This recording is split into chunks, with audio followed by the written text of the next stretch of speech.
On November 10, 2019, at Iran's Bushehr nuclear power plant, an Iranian flag is seen in a photo taken during start of operation of second reactor at plant Bushehr. It is Iran's only nuclear power plant and currently runs on fuel imported from Russia, which is closely monitored by the UN's International Atomic Energy Agency. Berlin, U.S.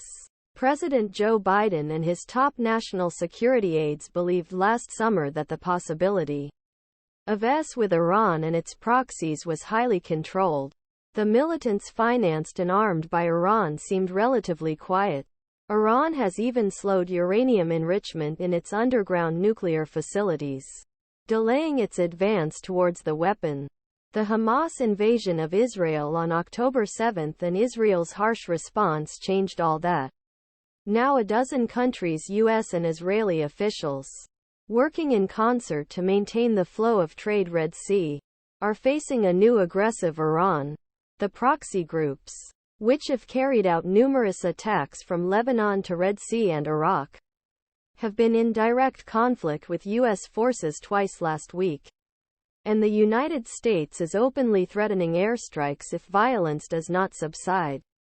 For the New York Times the morning meanwhile, despite little debate by the Biden administration, Iran's nuclear program suddenly became attached to steroids. International investigators announced in late December that Iran had launched a threefold increase in uranium enrichment near the. According to the roughest estimates, Iran currently has fuel for at least 3 atomic weapons, and U.S.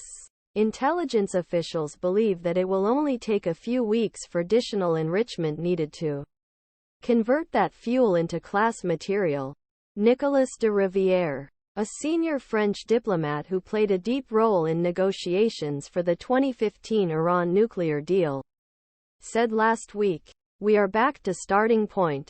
Taken together, dynamic with Iran is more complex than at any point since capture of U.S. embassy in 1979 following overthrow of Shah." U.S. and European intelligence officials say they do not believe that Iranians want a direct conflict with the United States or Israel and suspect that the end will not be good.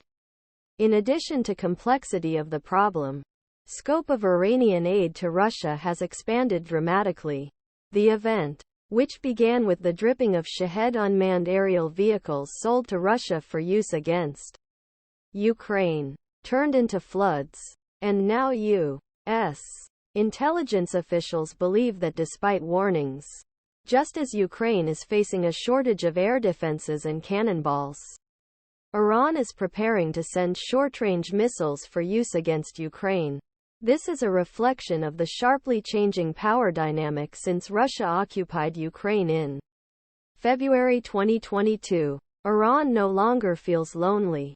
In past, 2 members of the United Nations Security Council, which supported United States in its efforts to limit Iran's nuclear program, formed a one-to-kind alliance with Russia and China. Now that deal is over. It was ended 5 years ago by former P.